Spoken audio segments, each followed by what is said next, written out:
your farm is fully irrigated. What does it mean to not rely on the weather and rather go in for irrigation for your farm? What does it mean for a farm? Okay. So at the last climate summit that we had in Accra, they said that people don't believe that there's climate change. The only explanation is that look at the patterns of the weather changing. Now where we are supposed to have rains, there's no rains. And when we are not supposed to have rains, it catches the farmer off guard. So we are using drip or irrigation system to ensure that we grow all year round. That also ensures that the quality of water we are having is what we want. So we are also able to introduce effectively fertilizers and other solutions that we want to apply to the solutions to the farm or the plants. So irrigation is expensive but worth it's it worth because it makes you grow all year round and you don't really feel the effect of the global warming. Are you able to tell me how much this cost, the setup? Okay, so for 25 acres alone, that is half of the farm, we used about 300,000 cedis.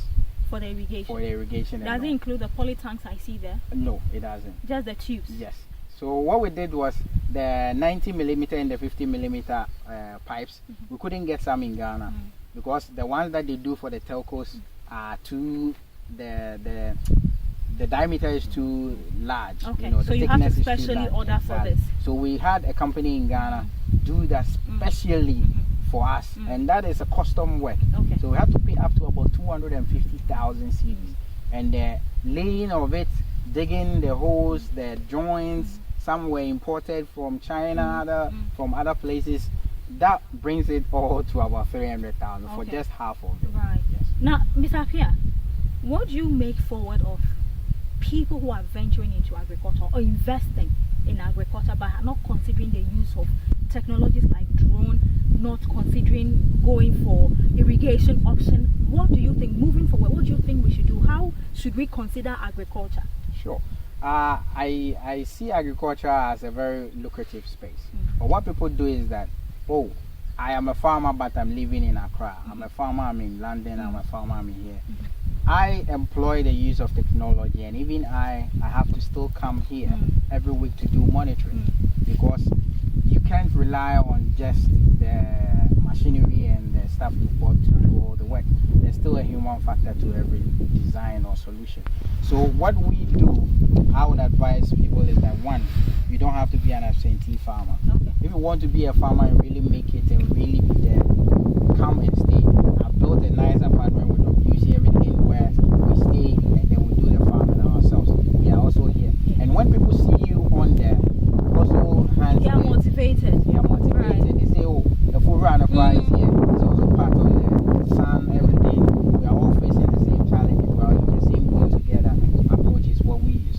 And it also motivates them because they know that younger people like myself and other younger people are now doing farming and are here. You know, they would have stayed in ACs and all that and not really, but they are doing that. Okay. So that is the take home. Don't stay somewhere and still do. Don't buy the fancy stuff and expect that to work for you. Right. Lastly, government is encouraging the youth to go into agriculture, but looking at 90,000, 300,000, and all the monies you are mentioning, you are lucky to have partners. How about people who are having the desire but do not have the resources?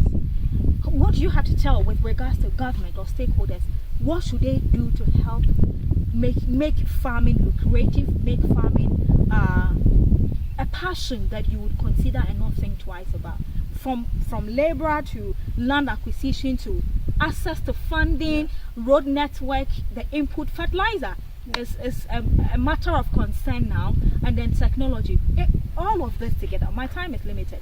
So tell me quickly, round it up for me, and then you take us to the technical bit of flying the drone and everything for viewers to see what you do. So for the people who want to venture, I say get traction, get experience. Because you yourself, if you don't know how a pepper looks like, then someone can grow some other vegetables or other plants and tell you it's perfect. So get the traction, and once you have videos and documents to prove that you've done it before, you have traction. When people are giving their monies to you, it's easier. And to the government, I say you can invest in all this technology transfer. There are other countries that are willing to share lands and give us technology, and maybe we give them some land to experiment on their product. We can do that. Technology exchange is not really a crime. Like we are doing, there can be a company that is setting up drones here that is making it less expensive, because the import duty alone on the drone is what made it high up there. And to all the stakeholders, I tell people, no matter what the technology is, people cannot print food. We still have to eat. Of course. Everybody has to be sustained. So look to agriculture as a way of raising revenue, and let's stop all the other forms of revenue mobilization and focus on agriculture. All right, let's focus on agriculture and make it. My name is Enyo Nam. When you see me in town, just call me Ghana's finest farmer. And happy Mother's Day to every mother. All the women want